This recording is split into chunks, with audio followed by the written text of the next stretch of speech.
I'm doing it again cause it's motherfucking Wednesday. Yeah. Welcome back. Glad you made it. It's a social production. That's right. We're doing it on July the 29th, 2026. Welcome back. Wherever you're tuning in from, whether it's Canada, Wagwans, to the familias further down south, more of the me familias, the United States of America is further down south, Mexico further down south, South America over there in Europe, Asia, Africa, Antarctica, Papua New Guinea, New Zealand, of course, Australia's, Zambia, Zimbabwe, over there in the Koreas, all the Stan nations, standing strong with the stands. Over there in Bangladesh, over there in Finland, over there in Nairobi.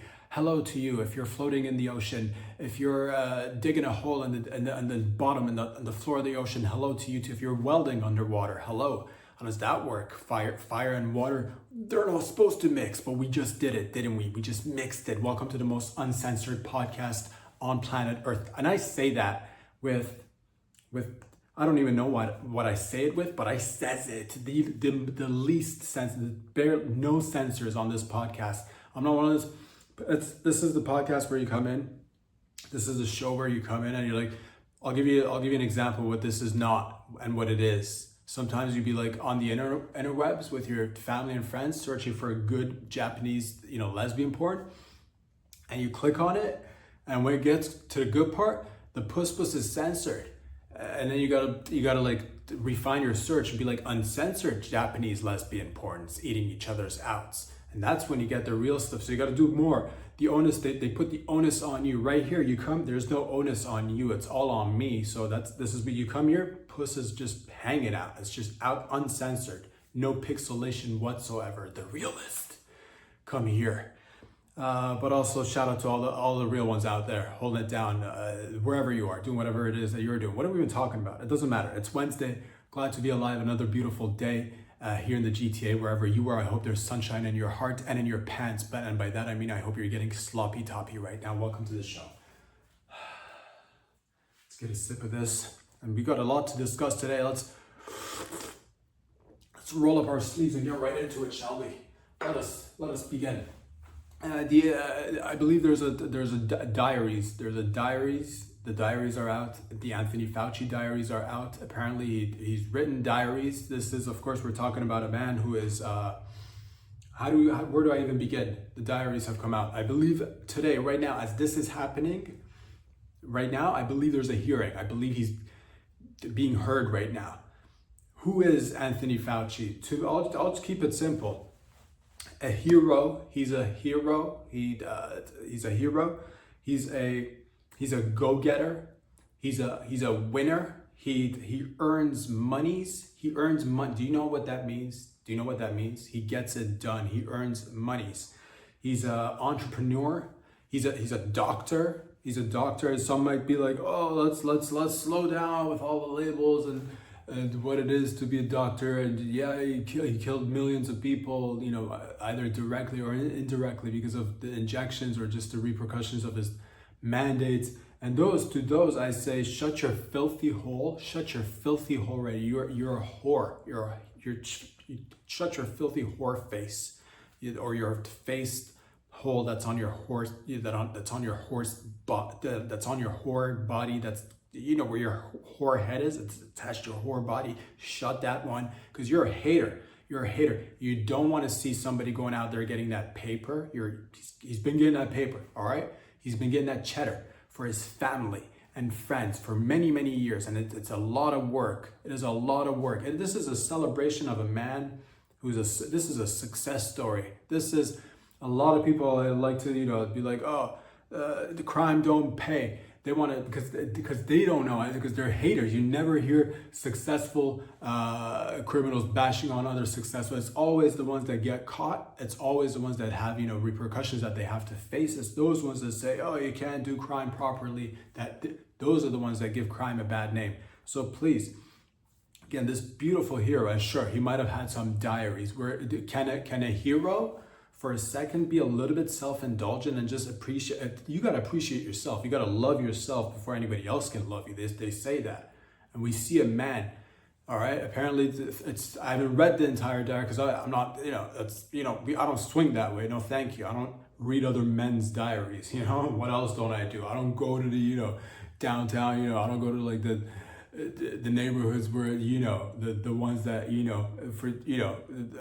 the ones that, walk a little bit, it's the ones with the, just a little bit light in the steps. I don't go in those areas and just like suck cock just for, shits and gigs. I don't do those things either. And that's why I don't read the diaries when it's out. But I've seen a bunch of, little excerpts here and there. And yeah, can a man take a moment to just appreciate himself for a minute? You fucking haters out there. This is what this is.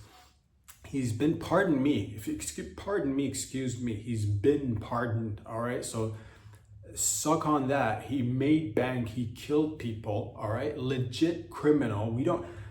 Probably one of the GOATs in terms of real-time bad boys. Probably one of the GOATs. Sex symbol. Can I just say how many times I personally have jerked off to this man's face, or on it, or within it, at least, I was thinking maybe I didn't even have any photos or any images of him, but at least dozens of times where I've edged and I've climaxed to this guy's image, at least in my head. Because again, they like to make great movies that I'm a fan of, all right? And when you're young, you watch it, you take it for what it is, and you might not even grasp the other underlying themes that you'll later watch and realize as an adult. Like, what am I talking about? You're like, Scarface, that's what you're talking about. Exactly. They want you to believe that crime doesn't pay, that you can have it all, that you're not gonna, that it didn't work, so it didn't work out for Al Pacino's Scarface character in the end, but it does. Being a drug dealer at the highest level, if you run a tight ship, it can work, all right? What does that mean? Getting people to fall in line, being involved in multiple groups, all right? Multiple mafias, multiple mafiosos, being involved on a global scale, working together. You can pull massive things off, all right? It's not gonna be easy. I don't wanna paint a picture that is super easy. Yes, did it not work out for Tony Montana? Sure, because he tried to do it all by himself. He wasn't willing to share. He wasn't willing to share. But Anthony Fauci shared, and that's what the learning and the lessons are. That what did we learn? We learned that you can be a successful drug dealer. So put that false narrative to bed. It's done. You can be actually one of the most successful in terms of getting the cheddar and the cheese. You can be extremely successful. It's just what kind of drugs and who's in control of it. That's just, again, we've talked about this in many of episodes, white collar versus blue collar crime. You don't want to be like a petty drug dealer. If you're going to drug deal at the highest level, aim for that, because that you can kill people. You can legit millions of, you can kill people with experimental bathtub made, moonshine mixed with a little bit of, rat poison and who knows what else. And you can just sell it to people, and it's good because it's supercharged, it's safe and effective, it's warp speed, and you got to just trust the science. And we did that. And so lessons, let the lessons be learned. He's been pardoned. And some of you might be like, well, what is a pardon? Pardon me. Pardons when you it could be for anything. It could be, you queef, you're like, pardon me, I didn't realize we're all eating right now. Pardon me, that slipped out my vag. Or pardon me, I farted, again, we're all eating, pardon me. You could scale it up. Pardon me, I just, you got to ask for it. Ask and you shall get is what they say. Kill 1 million people or so, but then ask for a pardon. A lot of people, it's the sense that they don't even ask to be pardoned. This guy asked for it, he got it. How did he get it? Through the Biden administration, by Biden, either by himself or the auto pen, it doesn't matter. The point is that he's been pardoned, which means if you have a pardon, you're basically untouchable. Unless, because these are just words, unless we can somehow manage to look at a pardon and be like, whoa, what is this? Can we do that? I don't know, but it doesn't matter. To the haters, I say, let a man just, get the fame and attention that he deserves. Stand in the spotlight. Let the man walk away with millions of dollars in cash for himself and his friends. And can we have this is the realest shit sometimes, because in the movies, you'll be like, oh, the good guys always win. How about once for the bad guys? How about once for the legit bad boys out there? Shout out to the Anthony Fauci's out there holding it tight, grabbing that cash. Motherfuckers want to be like, oh, look at him grabbing that cash. Again, haters, all right, that aren't able to go out there and get it, who like to just make it seem like, oh, it's impossible. We've done it. We'll hopefully be able to do it in other ways, in other pandemics and future pandemics, hopefully, fingers crossed. And again, this is many years ago. I don't want this to be like, oh, it happened overnight success story. Never is. It never is. It's hard work, dedication, years of, just stepping on people, being extremely manipulative. A lot of people like to toss words around like, oh, sociopath. This is an actual, let us actually celebrate what it is to be a sociopath on a large scale. Again, words lose meaning once you throw it at everybody and anything. This is a real life example of what a beautiful sociopath can do for you. If you happen to align. If not, then you're just in the way, simply put. Shout out to the real kings out there doing it. And again, to the lizard class, this one's for us. We did it, y'all. Right there, and let the haters suck on that, please. Ladies and gentlemen, I think he needs a movie at this point. I think he needs a movie, and I'd say let's get some of who are the new names in Hollywood who are the new sexy boys and gals, who'd be Austin Butler, dare I say the new Brad Pitt, dare I? Whom else? Michael B. Jordan's, right? Maybe these guys can play, Anthony Fauci, despite the fact that they're extremely, symmetrical and easy on the eyes, I say there's no one easier on the eyes and more symmetrical. And again, is anyone a bigger sex symbol than Anthony? I say we let him play himself, if anything. I think we should do that. Shout out to the real ones. Yeah, so because there's like levels to everything. There's like, fucking Michael B. Jordan, Austin Butler, and then but you think that's it. And then there's fucking Anthony, God, I can't even say his full name because I'll jizz my pants right now. That's the level of this sex symbolism. That's the level that it's at. So shout out to the gang. Hello, and welcome back to the show. I may take a moment for a second and just Hercules. Shout out to Hercules. Just give a shout out to the animal world, the animal kingdom that we're a part of, that inspire us on a daily basis. The animals. Hercules is an elephant in Zambia whom I discovered through reading a article or perhaps even maybe watching a short video. I forget which. It doesn't matter. But this beautiful 7-year-old Zambian elephant was outnumbered by 14 lionesses, female lions who do the hunting in the lion's den, in the pride of the lions, the females, the bitches, the breadwinners of the lion pride. We're on the hunt. They were about to just take this baby elephant. Some people say it's not a baby because it's like 7 years old, but it's not like a full grown adult elephant either. So 14 lions versus one elephant. The wrestling, the tussle. You see the life and death, the dance between the wanting to live and on the other side, your dance partner, fucking the Grim Reaper out there, just want to suck on your soul, baby. And this little beautiful elephant just fought with all his might, and he fought off all the 14 lions, despite the fact that is a high number for reals. It was 14 lions, but I feel like I should, for the sake of the podcast, spice it up a little bit to get the people really excited. Scratch the 14 that you just heard. One elephant versus 1,027 lions. That's right, you heard it here first.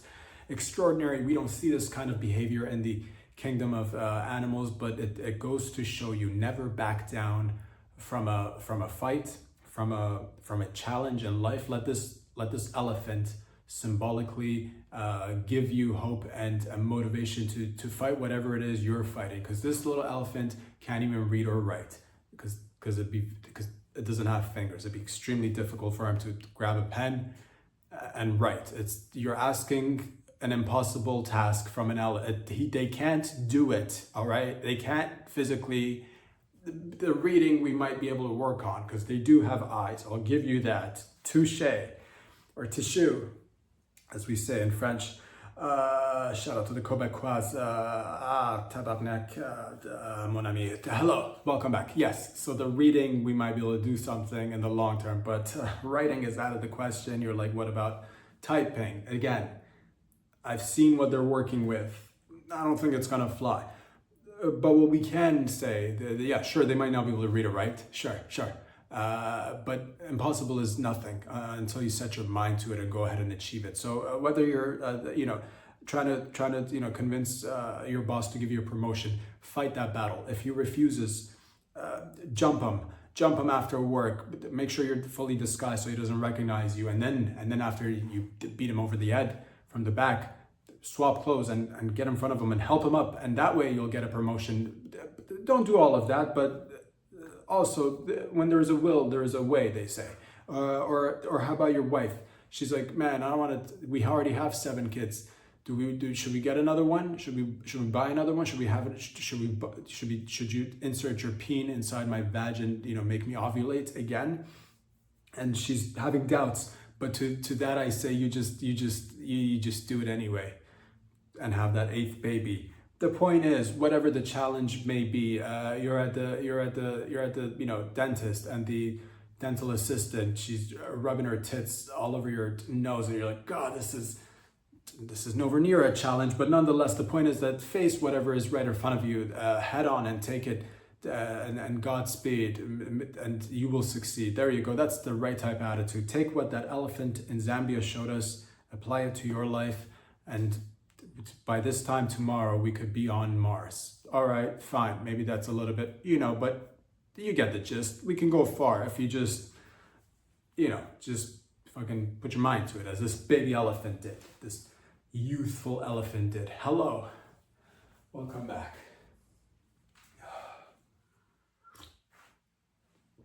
Shout out, of course, to the daredevils out there, and some people watching this podcast say that, Rob, are you shouting out daredevils because you're sort of kind of like low-key Does this do anything for the people? Because if this does, and I know, because people are like, I'll just continue. Let's see if this does anything for the people. What were we even talking about? That's right. I was about to say shout out to the daredevils, and people might be like, is it because you're somewhat of a renowned daredevil yourself? Well, no, this isn't about me. This isn't about me. This isn't about me. This is about daredevils in Seattle who climbed the Seattle Space Needle skyscraper / tower. They climbed it without permission, and they climbed over the glass wall and base jumped right out of the area of the, right at the top. They climbed all the way to the top illegally without permission, and then they jumped. And that was pretty dope. I saw that and I got inspired. I thought it would inspire you guys. Of course, they got arrested shortly after. I'm not sure how long they're going to be, held, if they're still held. I don't know what the charges are. And that's what got me to be honest with you. I wanted to talk about this aspect of it all, because daredevils, we love them. Evel Knievel,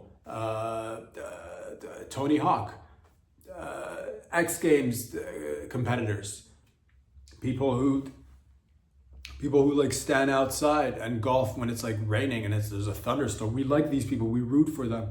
People who grab the groceries and there's there's fizzy water or like in carbonated drinks, and they walk fast carrying the drinks, the fizzy water, the bubblies, and as soon as they get inside, they pop it open without giving it a few seconds for the carbonation to kind of like settle. So they're daredevil shit. They're just willing to just roll the dice and just open a fizzy pop and not give it a few seconds to settle. Adrenaline junkies, essentially what I'm talking to you guys about. Women who leave their pads on for like a couple of days longer because they're like, I think it can soak up more blood. Those femmes, those females, the daredevils. You know what I'm talking about. I saw this and I'm like, man, we love all these people. We love wrestling. We love football. We love the MMAs. Why is it that all these other people? Why is the female with the extra heavy pad not getting arrested? Why is the gentleman who's opened up the fizzy pop extremely quickly as soon as he enters the household from the garage? Why is he not getting charged or arrested? Whilst these guys who are bringing millions of people joy and happiness are getting charged. It's nothing crazy. It's not the craziest crime out there, but I guess a little bit of it is for trespassing and just kind of being unsafe. But Also, do you not want to have fun? Do you not want to have, what kind of message do we want to send to people? Do you want to just shut it down and say no daredevils? Just imagine a world where no daredevils existed. You're like, yeah, we could just get rid of it, right? And do you not want to do you not like progress? Are you do you not like the advent of technology? Do you not like fast cars? Do you not like the sound of like keyboards? Do you not like keyboards? That's what I'm trying to get. Do you not like that? Because guess what? Daredevils who sat in their mother's basements and stole somebody's ideas and maybe worked with other people amongst their crew and eventually built and created laptops and computers. These people, all of us, we're sort of daredevils, aren't we? The people who crossed the barrier. Which one? You're talking one of the many barriers to get to the other side. Those guys were daredevils. You're probably here because of some daredevil type shit. So we want to stand here and say, no, don't daredevil, don't jump off the Space Needle Tower, because what kind of example would that set for other people? Oh, I don't know. Maybe more people will get inspired to go up and jump off with a parachute. And didn't you always walk in a building and get inside the elevator and be like, oh, there's just so many people in the elevator. If only some people on the way down were to just jump off and be a little bit selfless. Well, guess what? These guys did. But guess what we did in response? Repercussions. We tell them that no, you shouldn't. Don't do that. Don't go there, sister. Not sure if there are any females, but just a saying. Don't go there, sister. How many times have we heard, don't do that, sister? How many times have we heard that saying? The point is, shout out to the daredevils. I myself got inspired, and I, went out for multiple walks the other day, came back home sweaty, took off my shirt and just kind of walked around the premise without a shirt on, and I felt a breeze on my titties. And that was, some people say that's, I exposed my bod to the elements and some people say, whoa, take it easy there. Some people say that. To them I say, I'm here, I'm safe. Do not worry about me. The breeze was not that cray. You're like, but the breeze, you'll say, it might get crazy. And you're right. And that's the fucking life of a daredevil, dude. I'll fucking roll the dice and take off my shirt. Just glistening. You know what I'm talking about? Just sweaty and glistening. And I'll just wait for it to, air dry. Daredevil type shit. Wagwan, to me familiars. Hello. Ladies and gentlemen, dearly beloved, we're gathered here after all today on this beautiful Wednesday afternoon, morning, good evening to you. Anne Hathaway gave a speech a few years ago, if I'm not mistaken, that just popped up on the interwebs. Just saw it, got me thinking. I like to see people talk and think, and I like to, because it makes you think and talk. Makes you think and talk. We talk and think. You think and talk. We all think and talk, and that's nice to get people thinking about things through talking and thinking and whatnot. So Anne Hathaway, actress from the Hollywoods, was giving a speech at some convention. I'm not sure what it was, to be honest. She was giving a speech. I think this is from a few years ago, but it popped up because it's, I guess, relatable somewhat to these times and the conversations that we're having. Generally speaking, sometimes. She was, at a convention. I think it was a gathering of the alphabet people, if I'm not mistaken, or maybe I'm not sure what it was, to be honest with you. She was congratulating all the different letters of the alphabet for being there, and how they're super strong, and how we should, and a part of it that stuck out with me was she started talking about how whiteness is a myth. How whiteness is a myth that must be challenged and destroyed, and how other colors are like satellites around whiteness, and how she's talking about how the alphabet are satellites around heterosexuality, and how and basically saying straight whiteness is the focal point, everything else kind of surrounds it, and whiteness is a myth and it needs to be destroyed. And it got me thinking, because I'm like, wagwan mi familias. That's what I said to myself. Is whiteness a myth? Then I said to myself, if whiteness is a myth, then is niggas is a myth. But then I knows my niggas out there is for reals, doggies. So I says to myself instantly, I'm like, despite the fact that I love so many movies from the Hollywoods, despite the fact that I'm a fan of many movies out there, I'm gonna go ahead and say, I think I disagree. I don't think whiteness is a myth, because I've seen whites. They're as real as any other color out there. And again, if we want to say whiteness is a myth, I'd have to question, is niggas is a myth? Then I can't live with that, because I sees my niggas out there doing it, holding it down in all sorts of industry, holding it down. We're talking about real people, God damn it. All right. I don't stand for it. I'm not gonna buy into it. I don't think whiteness is a myth. I don't think browns is a myth. I don't think yellows is a myth. I don't think reds is a myth. I don't think colors is a myth. I think colors be for reals. I don't think, because that's what it is. Next thing you know, you'd be like, oh, well, if we give into, if whiteness is a myth, then niggas then they be mything, And to me, it just, because I see it's real. We're talking about real people. You want to eliminate real people out there? You want to just be like, oh, people don't exist. I don't seize it. People are not, there because they're myth. They're not myth. Touch them.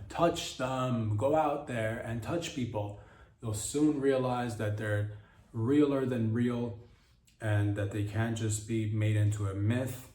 So I'll say that but if you, of course, out there, if you have your own thoughts and opinions, if you think whiteness is a myth, and if you think niggas is the mythical creatures like the Lucky Charms leprechaun guy, or what else? I don't believe in, we're not talking about albinos. We're not talking about, we're talking about whites, niggas, the rest of them too. So these are real people. We're not talking about like some sort of like, again, some sort of, one of those alleged people with like, just like, a condition, a health condition. We're not talking about some like, some like, Siamese, twins with like leprosy. These are real people that we're talking about. These are not some like, just little thoughts that we had in our imagination that this isn't folklore. This is real. We're dealing with real humans out there. So unless we want to eliminate everybody and just be like, I guess everybody's just a myth. Nobody exists out there, and let's eliminate the myth and destroy it and whatnot. So that's just a little bit of thoughts that I had. Of course, to each their own.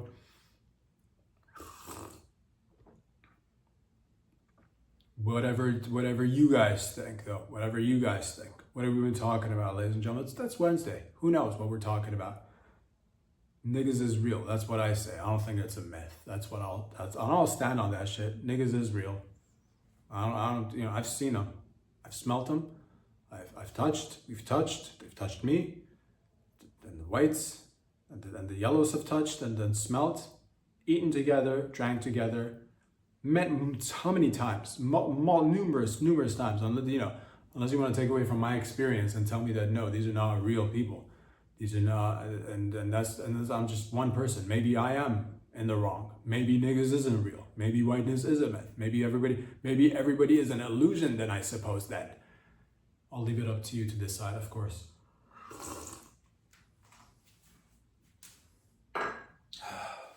Saudi Arabia, if I'm not mistaken, shout out Wagwans. I believe they put a bid for the World Cup in 2034. I think they got it, if I'm not mistaken. I believe this has caught my attention because they're building a stadium, or they're planning on allegedly building a stadium on top of a skyscraper, 30,000 feet up in the sky. I don't know how tall the skyscraper is, but for the sake of continuity in the podcast and getting the people exciting, the Saudis are building a skyscraper that's 100,000 feet up in the sky. It's 10,000 kilometers in the sky, the skyscraper. The Saudis are building the tallest skyscraper. It's so tall that it will touch the moon. That's how far up it goes. The skyscraper in Saudi Arabia is so high that it's lost all grasp of time and space. That's how high this skyscraper is so high that it doesn't realize it has a family of little baby skyscrapers that he's gonna go ahead and look after and raise, because he thinks he's still in his the youthful bachelor days. You forgot about, that's how high this skyscraper is. You forgot about his wife and kids.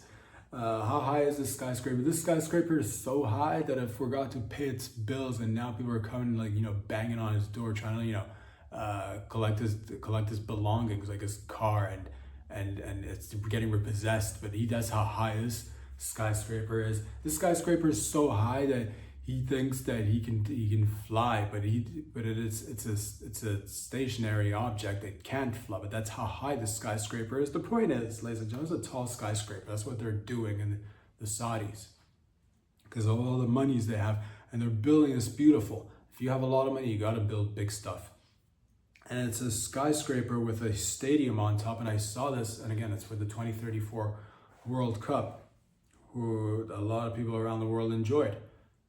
Myself included, in little short snippets, of course, this time around. As I've aged, I don't have time to dedicate that much time to sports and whatnot. But the point is, I thought to myself, I'm like, do I like a stadium in the sky? Would I wanna, and not that I've never even attended any sporting events at a stadium, to be honest with you. So I wouldn't even know the difference between a stadium on the ground compared to one that's like, 10,000 feet up in the sky. The only, I'll say, being on the ground, like I'm always the type that's like, checking his surroundings, gotta know the number of exits. Why aren't there some exits to this? Why is this building exitless? Why don't you build some exits? Where are the doors? Where are the back doors? Where are the windows? We're outside. I'm like, still though, despite I know we're outside, but still we should have some extra doors and windows for people to escape out of in case of emergency. Because that's where my thought goes. So I'm like, in case of an emergency, God forbid anything should happen, at least if the stadium's on the ground, you can just, rush, trample everyone, step on the elderly, throw the babies to the ground, and make a dash for the exit and get to safety, because your life is numero uno. That's the lessons we've been taught since we were jism in our parents' in our dad's testicles and entered our mother's eggs. Benedict. The point is that's what we've learned. But I'm like, what if there's an emergency and you're up in the sky and you're like, yeah, and you're watching a game and it's like, ole, ole, ole. Everybody's like 100,000 people are yelling and screaming. The goals are being scored. The referee's taking off his pants. And the next thing you know, emergency event happens. And this could be anything. What about non-man-made emergencies? What about like a massive earthquake? And all of a sudden you're like, holy shit, there's 100,000 people and there's an earthquake that we did not see coming. It just so happens to be at the time of the World Cup. Who knows? How do we get people to safety? Next thing you know, it's tippy toppy. It's being toppled over because of the cracks that are, maybe it's a giant earthquake or like a 9.7 magnitude, and it cracks the base of the skyscraper, and all of a sudden you have a giant stadium that kind of looks like it's like a giant spaceship, but on top of a building, and it crumbles and it falls, and hundreds of thousands of people, actually more, because there are people on the ground as well. And you'll crash on the people below you and you'll kill people as well. You'll be both dead and a murderer at the same time. So think about that. And you're like, oh man, I'm gonna exit early and like get out of the parking lot before the traffic jam sets in. Dog, you're going down a 1,000-kilometer elevator. You're never gonna beat you're always gonna be stuck in traffic, because how many elevators are they gonna have in that building to accommodate everybody? Think about the number of elevators needed, unless there's like nets below where you can just like toss people on, like just toss them overboard onto the nets close to the ground and just like gently lower the nets. But what if the nets rip? It's a whole thing. I'm a fan of stadiums. I'm a fan of buildings. I don't know how I feel about it. Again, I like to have a little bit, you're never going to have a total, control. It's not about that, but it's just, knowing the elements, knowing where you're at, and how to safely accommodate yourself and your loved ones. But I'm sure it'll be fine. Or like, what about, and those are just the natural disasters, like a hurricane or a tornado or an earthquake. What about friggin' terrorism attacks, dog? What about those? And that should not, you'd hope none of these things ever take place ever. But a stadium up in the sky, that's like one of oh man, if your security better be really fucking tight. Security better be super tight. But no, I'm just, again, it's good to think about these things, I think. Just because you look ahead and you prevent, this is how you prevent. Otherwise, you're like, oh, no terrorisms are ever going to get to this stadium up in the sky. But what if they do then? What if they do? And that's a thought, that would suck. You're enjoying your, hot dog and you're watching the sports. Next thing you know, somebody's yelling, Aloha snack bar and kaboom, kablooey, right there. There goes half the stadium. And you're like, oh. Who would have thought this kind of thing could happen in the Middle East? And that's a shocker to everybody out there. But nonetheless, what have we been talking about? Hello, welcome back. Thank you for joining me today.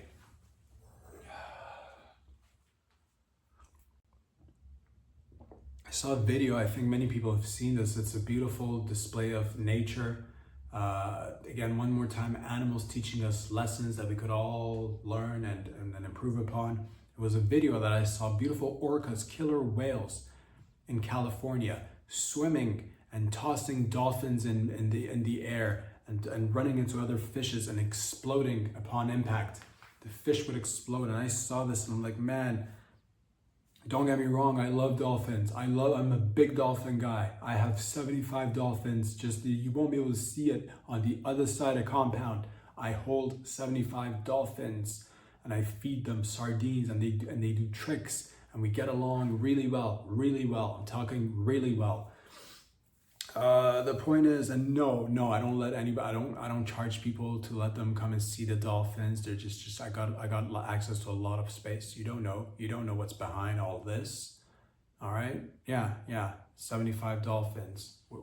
You don't know me like that, homie. I might have 75 dolphins out there. What's that in the back? Did somebody what was that? Did I just hear dolphin noises in the background? What? Crazy dolphins. I'll be right there in the future after this podcast is done. They love me. The point is,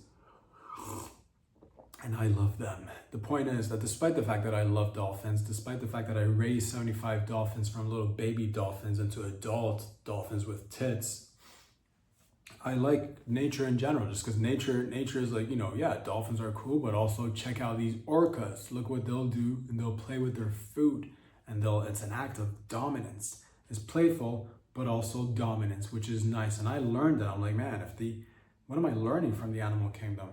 To play with your food is an act of dominance.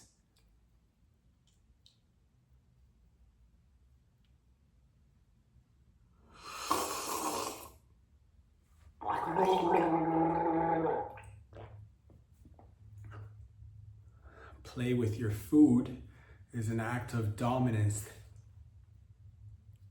Right there, dominance right there. So that's what I've been doing ever since I watched this video. Just been playing with my food outside, grabbing hot dogs, buying it for myself, but also like smacking it out of my own hand, like making it fall down, and like I make sure it's like on a downhill slope so it like tumbles and goes further, and I chase it.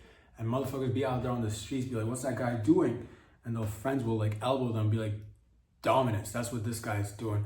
So I'd be doing that shit. I'd be at the restaurants, just like ordering food and low key, just like blowing bubbles in my drink while I wait for the food.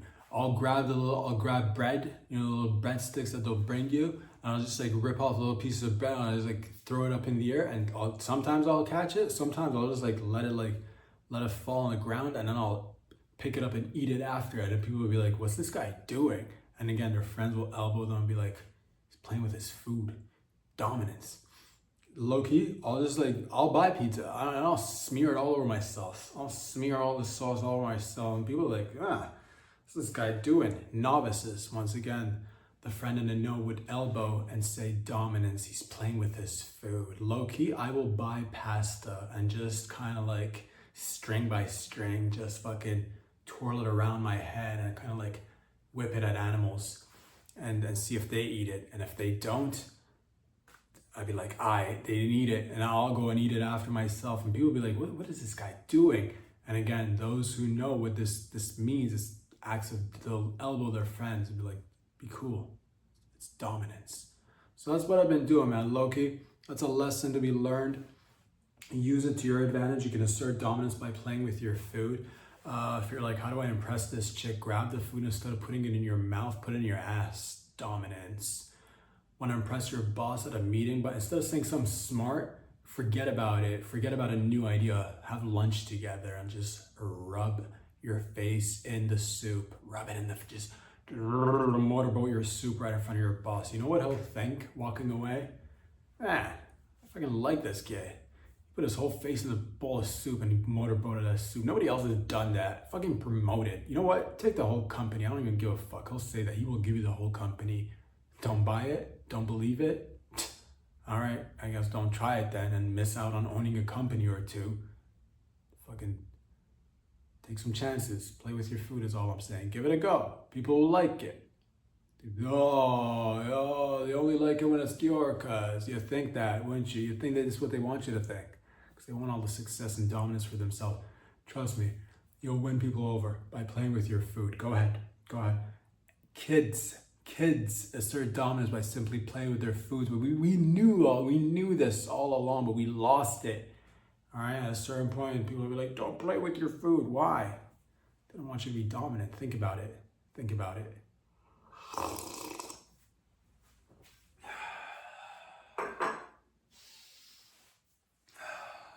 Doctor. Bunch of doctors just talking, doctor to doctor. Just having heart-to-hearts right now for a minute. If we can just speak about a beautiful doctor out there. Dr. Anthea Hartig, director, head of the Smithsonian, if I'm not mistaken, the Museum of Natural History or something. She was at a hearing and she was asked to define what is a woman. She was asked the question of what is a woman. And Dr. Hartig glitched. This bitch had a stroke, mid-question. She was asked, what is a woman? She legit just had a stroke. She glitched out, could not answer. And we're just, had a difficult time of what did you just, telling the person who was asked the question, answering the question, what is a woman? It was a difficult time. And a lot of people were like, man, this sucks. And to those people, I say it may on the surface level, it may suck that when you ask somebody what is a man or what is a woman and they glitch, it is a little bit like, it's simple stuff. You ask, any retard would be able to tell you what a male or a female is. Any retard. It doesn't matter how I'm talking, like just full-blown vegetable retard, mentally and physically retarded, just max, but you still ask them what is a woman, and still with their disabilities, just like drooling and foaming with their bib on and just like, women, they'll like make two, like, they'll, women, titties, they'll say, titties, vagina, woman, they'll say something like, men have penis, and they'll point with their like index, penis, man. Still, with their mental and physical disability, even retards can tell you what a woman or a man is. But you're like, how is this a good thing? Because there's a good thing to everything. And I finally discovered what this is. This is beautiful. Ever wonder, you're like, man, I wonder how many of us out there, and they walk amongst us, you're like, I wonder, who are these lizards? Who are these agents? Who are the agents of who would be Big Brother agents, or who would be the lizard class, or who would be, if you want to even use the Matrix analogy again, who are the agents if they have a glitch, when you ask, this is a great test, you can actually find out who's an agent immediately. If you ask somebody what is a woman and they can't answer what is a woman, this is what I need you to do. You may think you're dealing with just like a regular doctor or a regular person in front of you, or doesn't have to be a doctor, whoever it is. If you ask them, what is a woman or what is a man? If they glitch and have a stroke and can't handle it, they're not human. I'm gonna go out on the limb here and say you need to climb up on top of them, all right? Go full-blown Scooby, rip the mask off. And I'm telling you right now, you gotta just grab it. It's tight. You grab it and you rip it off. Underneath, all right, there is a full-blown frog, all right? It's a frog lizard, It will be a little bit scary. Some people might not be able to handle this, but I think this is where we're at. This is where you need to just climb on top of them, all right? Because that's what it. Regular, again, what did I just say? If you say retards can even point out on what is a man or a woman, okay? But again, this alleged doctor nearly had a heart attack, all right? She went full fucking just, I don't know I don't know what do you mean? What is a, who knows what a woman is? This is despite the fact that we might be, you're like, man, how do we, get rid of the double speak? How do we move forward with just, pure, authentic, fact-based conversation? How do we get to, you gotta climb on top and rip the mask. You just gotta rip it off. You just gotta rip it. They're not human. They're not human. And they have full-blown agendas. These people, alleged people, all right? I don't know what you wanna call them. Insectoids, grays, whatever they are, all right? They want to rewrite history. They want to put, they want to say men can get pregnant and women can have penises and testicles. They want, because this is, again, regular humans. Just days ago, we would have been asking anybody on the street, just like 2 days ago, you would have been asking anybody, all right? Was a man or a woman? They would have easily answered you, easily, from anywhere around the world, all right? And now we're getting, but this is good. This is a good way to detect it. If they glitch out on what is a woman, sus. I don't know what it is, but that one, if anybody needs to be taken away, that one. If anyone needs to be, put in a, just like a padded room for a few hours, just to run a few tests. Yeah, just to run a few tests. Padded room, that one. Right there, easy. Before you had to be like, I wonder who it is. Now you know. Now you want to test it out on people. Ask them what is a man or a woman. If they glitch, if you can't remove them, remove yourself at least remove yourself at least. Who knows what's underneath in there? Who knows?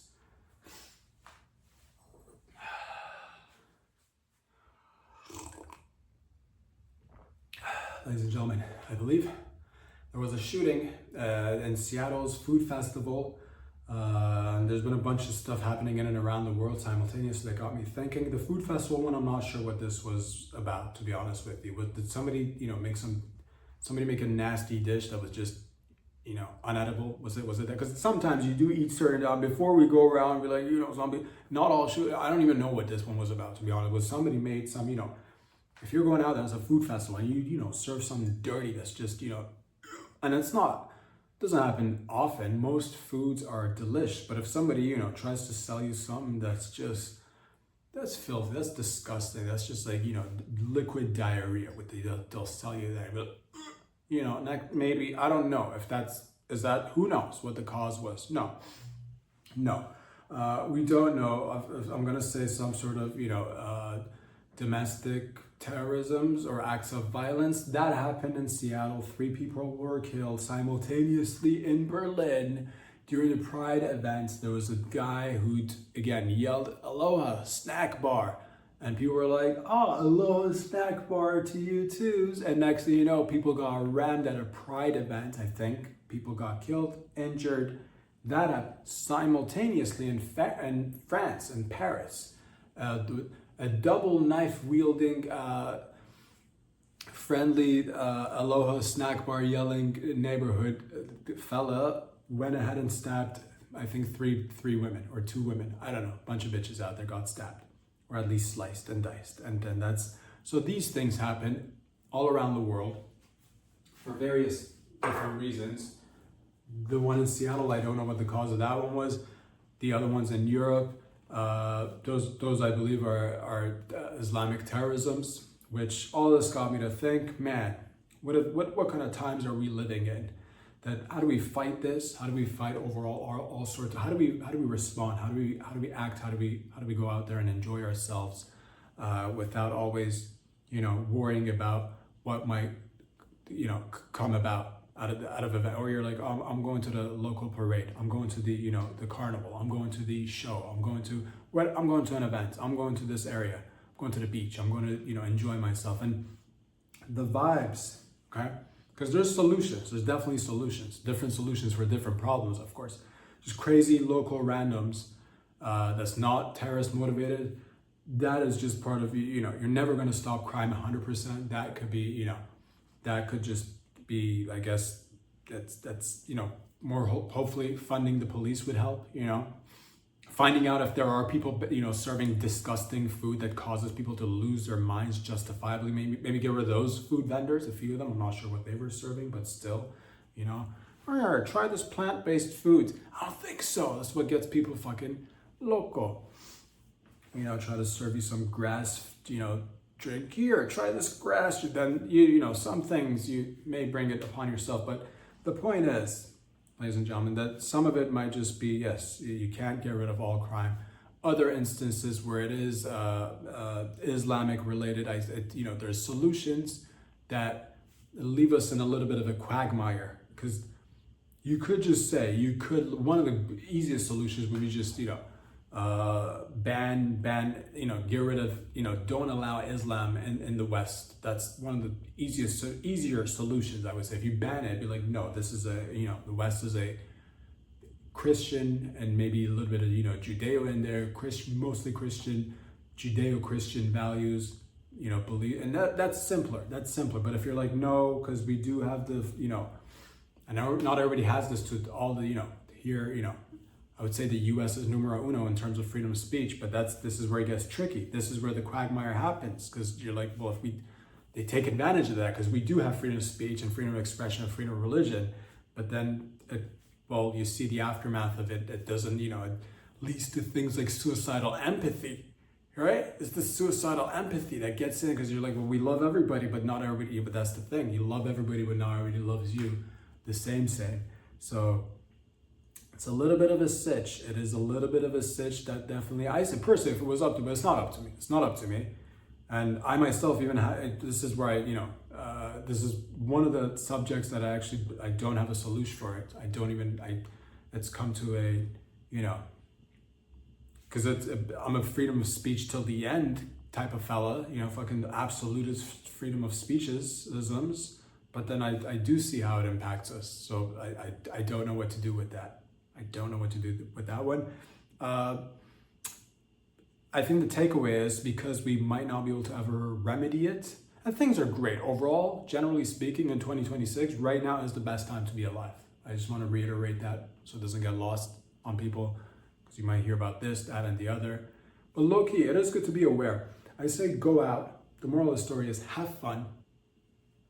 And don't worry about it. Like, we also have it covered in terms of, like, we're gonna continue to get more cameras, more facial recognition, more, you know, just Big Brother stepping in and creating a more mass surveillance society so that everybody can be traced and tracked accordingly. We'll do that. We'll do those things, of course. You know, we'll do those things to fight it in that sense.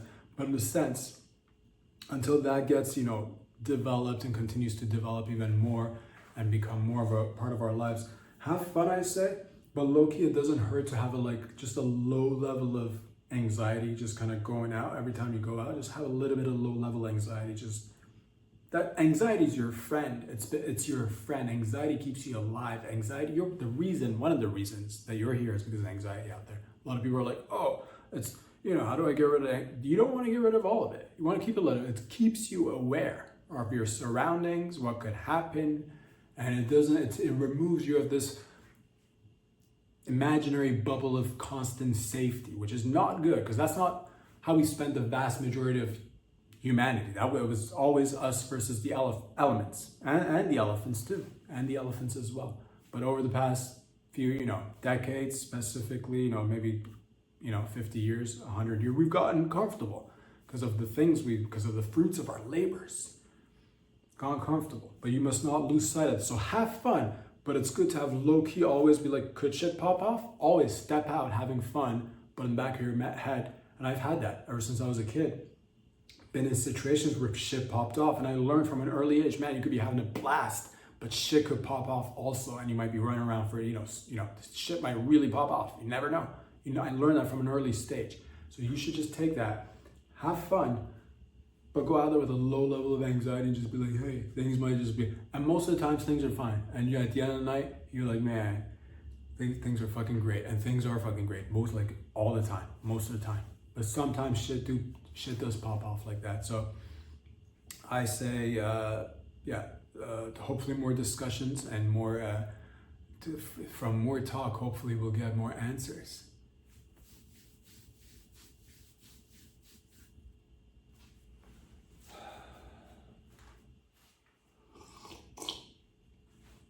The WNBA, that's the Women's National Basketball and Basketball, Women's Natural Boobs and Asses, WNBA, there it is. Women's Natural Boobs and Asses, who also happen to play the basketballs, wore t-shirts the other day that says, pay us what you owe us.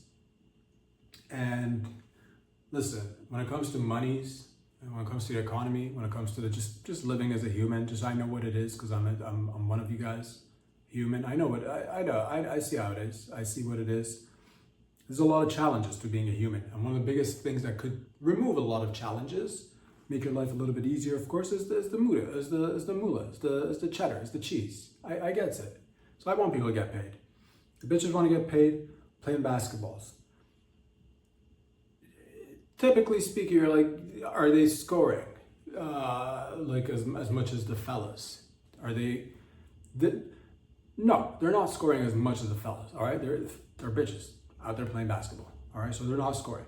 But I'll tell you, the few seconds of highlights that I've seen, the number of self blocks. I'm talking the number of self blocks, the breaking of their own ankles. All right, I'm talking because NBA, you see players out there, players be playing the balls, passing, dribbling, player, shoot, score, hoop-de-hoop, holla at your boy, don't get shit. Breaking the ankles, you see the NBA, you see opponents' ankles getting broken. In the WNBA, bitches be breaking their own ankles, and that's something, so it's a different type of basketball, all right? It's different. The dunks are not, you don't get, anybody can dunk in the NBA. Try not being able to dunk, but still be like, maybe I should play basketball. There's something to be said there. All right? The number of injuries, all right? The number of injuries through minor physical interactions. I mean, it's there. These are the things that, so I see the t-shirts and I want them to get paid. I'm just trying to find a solution for these gals out there. I've come up with ideas in the past that nobody seems to be capitalizing on. I don't know why. Again, you've been gifted with beautiful female features, i.e. your bodies, and you're wearing disgusting baggy clothing like the men's do, who should be wearing those, because men's disgusting should be covered by the baggy, disgusting clothing. They're just playing basketball. Who cares what they're wearing? They're men's. But the female species of the human race, the beautiful ones, you're gifted, you're talented. We don't even care what you do with the ball. As long as you skimpier outfit, you want higher pay, skimpier outfits, all right? Show titties. I say see-through, I say play nude, to be honest with you. I would say put on like colored necklaces, like chokers, red chokers, whatever team you're on, have your colors, wear a tiny choker, sneakers, play ball in the nude. Play ball in the nude. You know how much money, if the WNBA wants to make money, just try it one time, one game in the nude, you will get all the monies in when nobody would even tune into the regular basketballs at that point.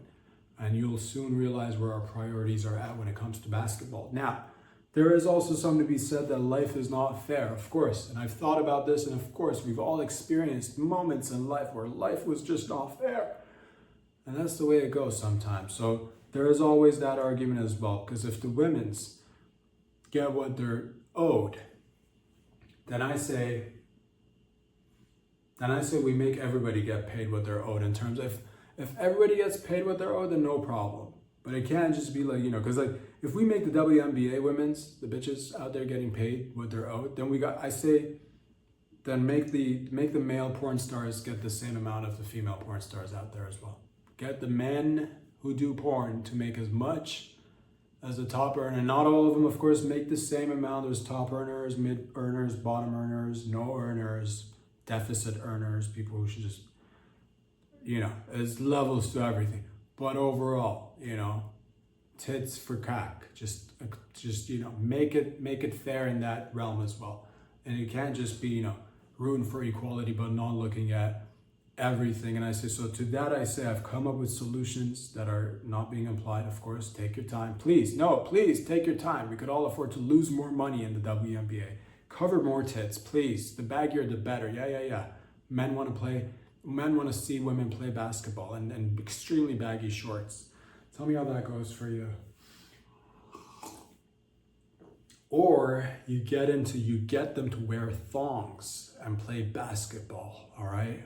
In sports thongs, extremely thin sports thongs that I could help design for Nike. Timestamp this idea. God, if I swear somebody steals this shit, all right? Adidas, Puma, Kappa, Dolce & Gabbana, whatever the fuck company wants to team up, we can make designer sports thongs for the bitches that elevate the camel toe, giving the camel toe owner the bounce she needs to be able to jump, hop, queef, and score, and manage all the ovulation and the bleeding that goes on in that area. You know what I'm talking about? Sports thongs, brought to you by Gladyamadeit. It's a specifically designed thong that detects when your period is coming and just shuts it down. Just automatic. Don't ask us how. We have the tech. It just shuts it down because you're an athlete. You shouldn't be bleeding right now. Your body fat percentage is too low, bitch. Why are you bleeding? Show some tits. Hello. Welcome to the WNBA.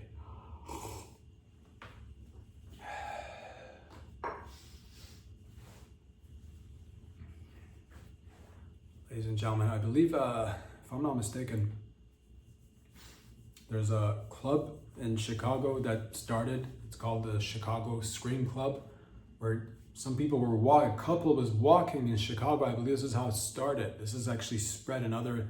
It's not like a legit It's not like a legit club thing as of yet. It might become more legit in terms of having like clubhouses or what. I don't know how much of a club this club is, but this is why I want to talk to you guys about it.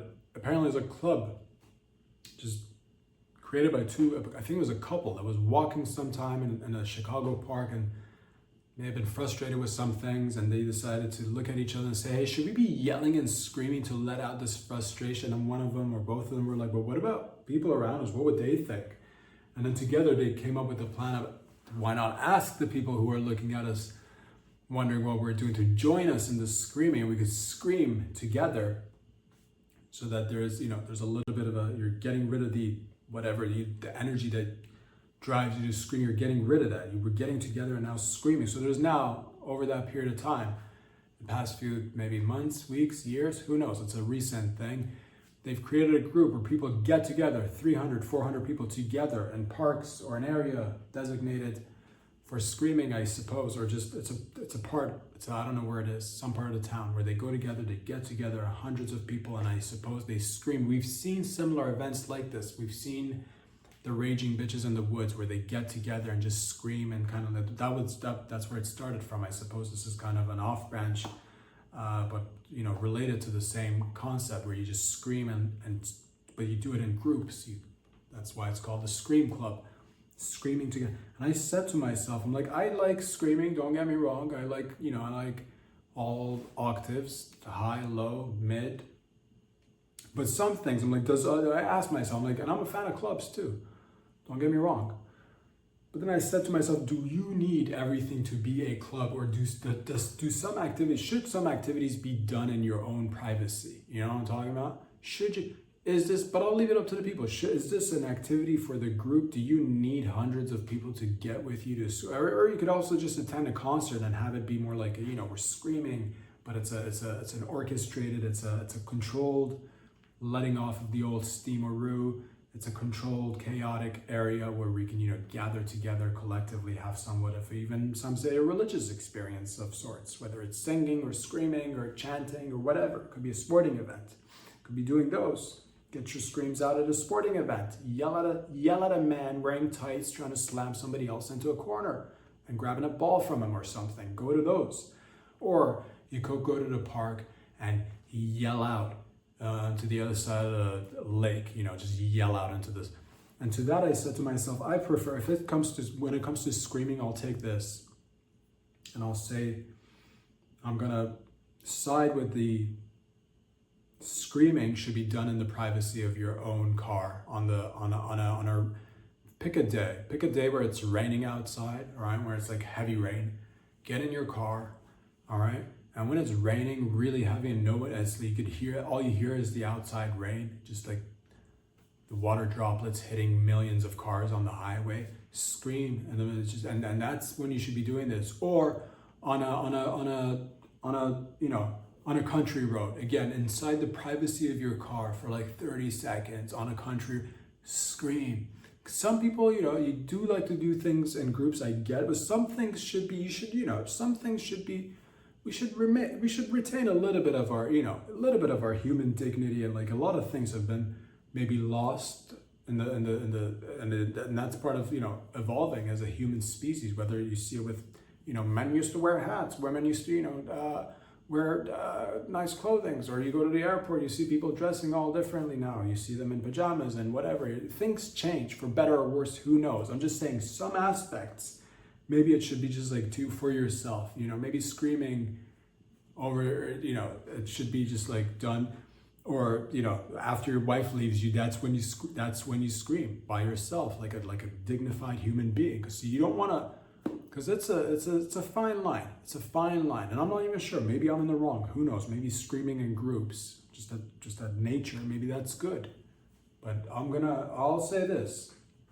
You're not gonna be seeing me scream in groups. I will again, if I ever need to, again, I'll do it inside of my vehicle like a gentleman, in a far distant place where no one can hear or see it, and then come back to the pack. Relieved, stress-free, and even then, I'm not going to admit that I've done this. This is not something you want to be. There's some things you don't want to share with people. You shouldn't share with people. This is one of those instances. Screaming, I'm going to say, should be a solitary practice. But that's my personal opinion on it. What do you think? I'll leave it up to you. On the other hand, queefing in groups. Now, if you want to relieve some stress, queef in a group. That is a group or a club that I can get behind. Or I prefer to get in front of it, but if need be, I'll get behind it. I'll stand on the side. If you want to queef in a group, I'll stand on the side. I don't need to be behind it or in front of it, as long as I'm nearby. I don't care. 20, 30 bitches just queefing on me. I'll be in the center. You guys form a circle. Queef on me. Queef on me when you're not strong. Queef on me. And I'll be your friend, somebody to queef on. That's right.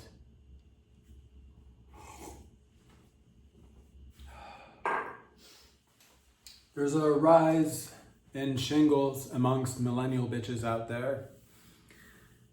We don't know the cause, but apparently this is happening. Many things are, I don't know what to think of this. I see this and I say shingle. I've heard of this. Shingles used to be elderly, men's and women's. And then that made sense. You're like, man, when you get older, people get shingles. And it makes sense because I'm like, older people have access to money and they've got housing and sure. You're like, if you're like above the age of 60, you saw commercials. You're like, if you're above the age of 50 or 60, you should get your shingles. Or, come get your shingles, Or you hear a truck going by, in the neighborhood and they had a song similar to the ice cream truck, but a different song. And you see the, older people in the neighborhood run out and it's like, oh, what's this? It's a shingles truck.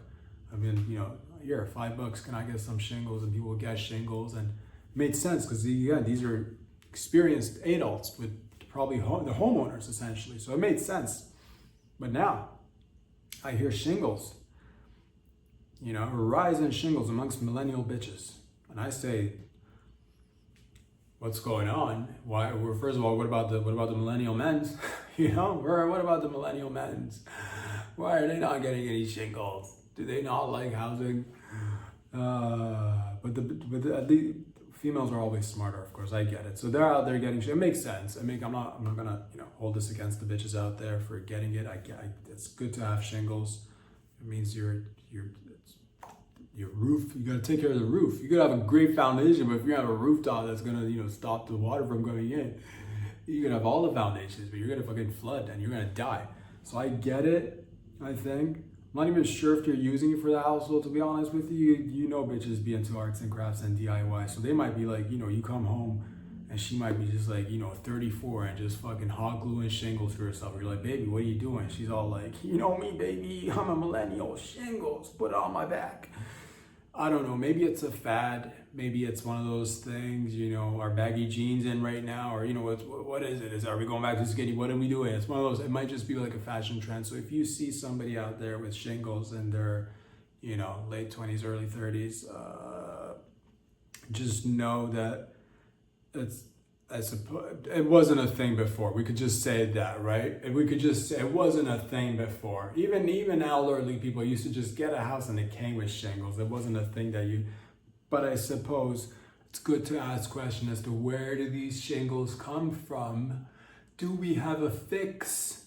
If it should become a problem, do we have a fix that we could potentially sell to people because what if the shingles become, intrusive? Because you'd think that if people have, if they already, if you're a person, you think that you're set, you're good to go. Why do you now need extra shingles? What are you doing with this bag of shingles? This fucking guinea bag of just shingles just carrying around. Look at me. I'm a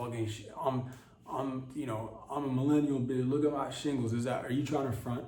Are you trying to just be out there, just be like, yo, I'm a big spender. I'm a baller. Look at these shingles, ladies. All my shingle ladies. Is that what this is?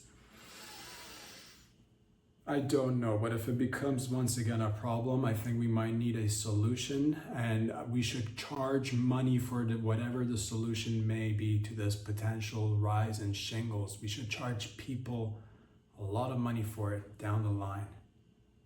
Not sure what this is, to be honest with you, but that's the state that we're at, ladies and gentlemen. Bitches with shingles.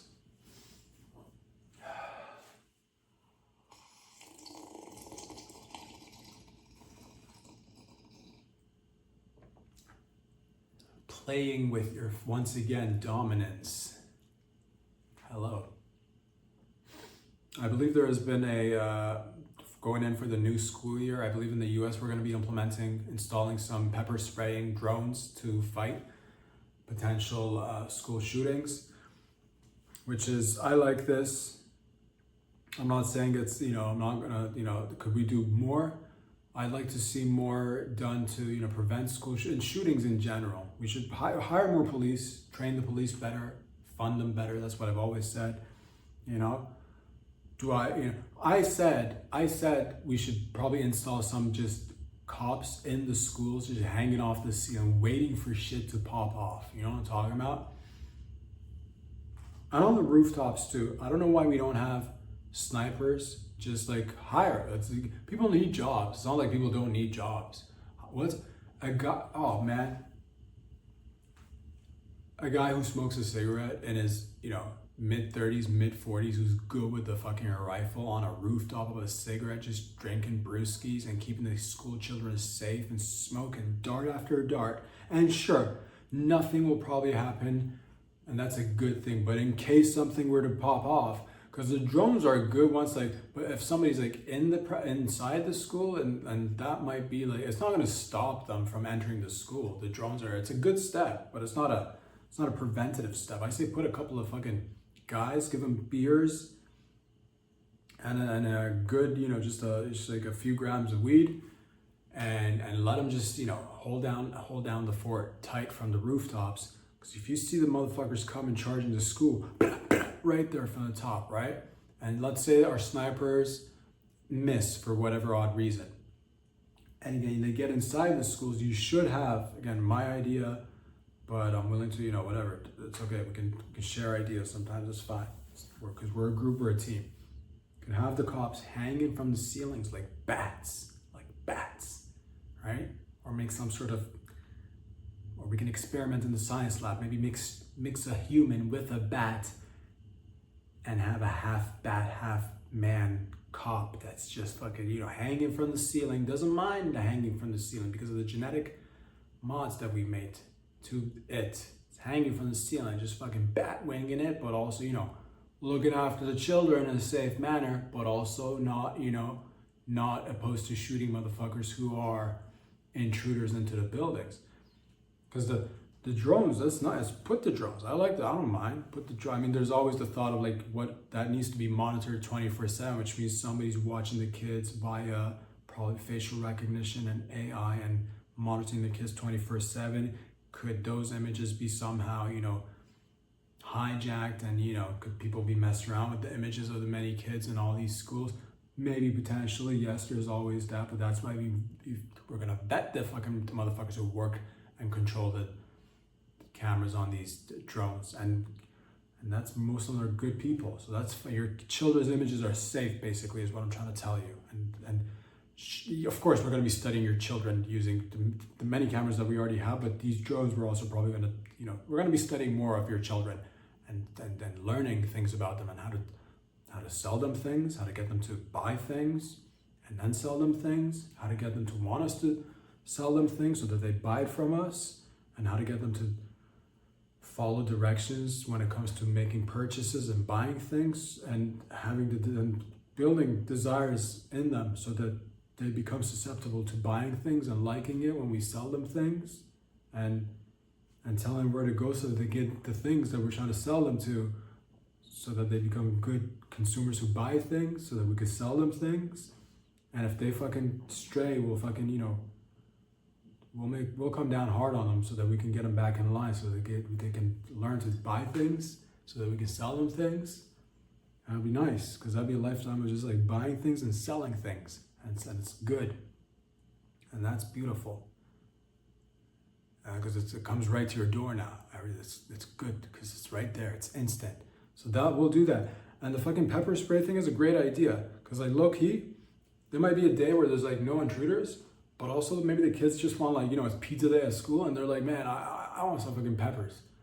I want this pepperoni can use a little bit of spice. You know what I mean? Just fucking look at the drone and just fucking, do one of the hand signs right there. Just fucking, a little bit of pepper spray right in your eye and on your pizza slice. Next thing you know, your kid's not gonna have an allergic reaction when they're visiting India next summer on the school trip, eating all the spicy food because they've been getting exposed to the pepper. Think about that.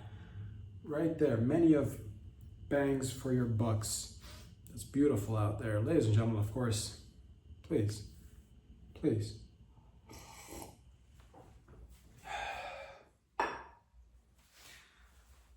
There's a silent majority out there who is doesn't really get any representation, doesn't really get their voices heard, which is why I like to take this time and use my platform to say this. You're not alone out there. I've heard you. You're not, I don't want you to think of yourself as some sort of like, oh, our voices don't matter. I've heard what you have to say, and I'm here. I'm gonna say what it is that you want to say but can't, but I'm here to tell you that it's 2026 and moving forward. What am I talking about? I'm glad you asked, thank you. Ever be involved in getting and or providing sloppy toppy, and you're like, my goodness, my girl's giving me head right now. This is wonderful, it's a beautiful experience. But the both of us have come to a conclusion that we could definitely use more cum bubbles. But there's only so much cum bubbles that she can produce with her mouth and spit combined with my jism. And then it's just like, it's great, it's slippery, it's wet, it's orgasmic for the both of us. I sometimes, count the number of bubbles covered on my cock mixed with the spit from her mouth. And it's like roughly 7 to 15, sometimes on a good day, 20 cum bubbles. But is there any way we could get more cum bubbles? Because this just, we want it to be better. And there is. This is why I teamed up with the best of the researchers out there. We created a spray. It's a cum bubble spray. And you could use this anywhere, anytime. Spray it on the cum and on the top of your cock. when she's giving you head, or you're giving somebody head. And it would immediately 10x the amount of cum bubbles, so that your experience could be cum bubble filled, and you're no longer traversing the earth giving sloppy toppy like some, demented fucking, Neanderthal from the past, which was, was limited in resources and was lacking and was living and surviving and not thriving and giving sloppy toppy and getting maybe like 4 or 5 cum bubbles. And that's fine, it gets the job done, nobody's like getting hurt or whatever, but is anybody enjoying it when there's not enough cum bubbles for the entire party? That's what the majority of people were asking silently to themselves amongst, they'd go into little, underground little clubs, they'd be talking, like, oh, have you heard? Yeah, what is it? Not enough cum bubbles. I thought so too. So I'm not alone. You're not. People would say that to each, but then they scurry off because you never know when the coppers would bust in and be like, yeah, we're here to crack down on the number of cum bubbles. And it's been a whole thing. It's been many years that the cum bubble community has been chastised and prosecuted. But the point is that it all stops now. I say long gone are the dark days of lesser cum bubbles. Today is a new day and it's a new dawn. Get this spray manufactured with our sponsors.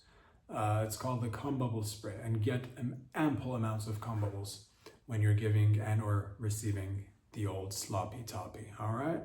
Oh, I don't want to give sloppy toppy tonight. You know how you get with only 4 cum bubbles? How many conversations like that have you heard amongst couples? I guess we're not going to even do sloppy toppy tonight. Yeah, I guess we're not because there's not enough cum bubbles. Yeah, you already knew that. Those days are gone. Extremely, extremely cum bubbly sloppy toppy for you. You're welcome. No. Don't need to thank me. Just feels good knowing you do something. So it might be a little thing. Might not be, might not be like changing the world. It might not be like, but in a way, the ripples do go on, don't they? Yeah, they do. A 16-year-old in California, if I'm not mistaken, ladies and gentlemen, shout out to this young man, saved a 10-year-old who got swept up by crazy crashing waves and almost swept away and killed by the ocean. But this young man, this lifeguard, 16-year-old, jumped out without any hesitation, without even thinking that, he's putting his own life in danger, but he went out there like a true hero and he saved this young man, and I believe he's getting a medal, and he should get a medal for his bravery. And there were others who helped him out, of course. And it just reminds me of the multiple times that I myself, which I don't like to talk about this kind of stuff, and please don't push me, stop it, quit it. Fine, you forced my hand. There have, of course, been many a times where I've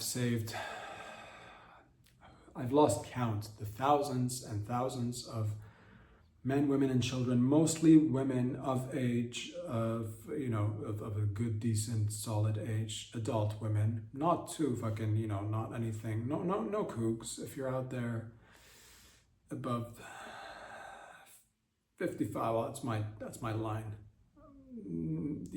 Sometimes you gotta just let nature do what it's gotta do. But the point is, reminds me of the multiple times where I've saved the bitches out there in the oceans, on the lakes.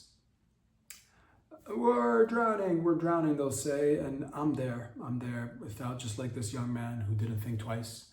I didn't even think once, barely thought at all, to be honest with you. That's one of the pillars of this podcast, but also motto for life. Who's thinking? Who's doing any of that? No one. So all of us so we just act, and that's when I see danger, I run towards it. And I tell the bitches out in the water, and I'll tell you right now, remain calm. I don't want to have to hit a bitch, but we're here now, and low-key, if I do, you're drowning, it's kind of okay, because you're drowning, and I'm here to save your life. So don't make me smack you. I'll do it. I said I'll fucking do it, because I'll do it. We're in the water, and you're dry. I will smack you right there. and I'll save your life. I'll say that I won't. I've never done it, never will. But I do gotta let them know. You gotta, just because I don't want to drown with them either, you know? And I'll tell them to grab on to my cock, grab onto my cock. That's what I'll tell them, like, grab onto my cock. And with your mouth, I'll say that, because you gotta, because again, a lot of people are like, I'll rescue anybody. I specifically, I'm an expert. I focus on saving females or females, all right? I could save men's, children, the elderly, but I said, you know what? Pick a lane and stick with it. I picked females. So I'm like, put your mouth on my cock and I'll swim us back to the shore. And they're a little bit confused. To them, I say, do not be confused, because women have too many holes, right? It's the mouth, it's the puss, and the asshole. It's too many. You're gonna get filled with water, and where are we? In the middle of the ocean. So I'm like, put your mouth on my cock. That's right. If you have a cock, I'm like, oh. I spit it out immediately. Spit it out after like a solid, good, quick minute and a half, 2 minutes, 5 minutes. They've come. I'm gone. Right out of there. Get out of here, cock-filled woman. Tranny, get out of here. That's what I'll say with your cock. The point is, they'll drown, but there'll be more women's around, right? I'm like, put your mouth on my cock so it plugs at least one of the holes, bitch. You're gonna fill it with water and die. And I'm yelling this in the middle of the ocean. Like, you're gonna fill it with water. Hurry! They don't teach you this stuff in school. And I carry him off to the shore. And sometimes there's been multiple. There's been a whole group of women, and I'm like, there's only one of me.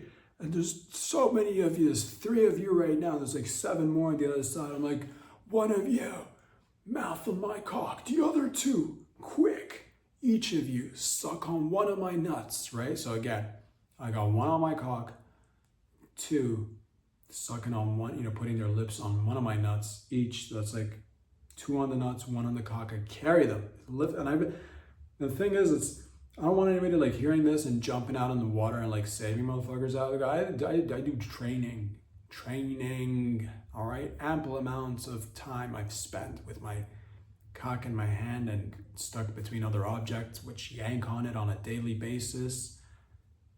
When I'm not doing the podcast, something's pulling on my cock all the time, whether it's a truck, whether it's a jet, when the Air Force is creating new jets and they want to see how fast the torque is, like how fast does the engine pop off? Can it how many G's does it have? But we don't want to can it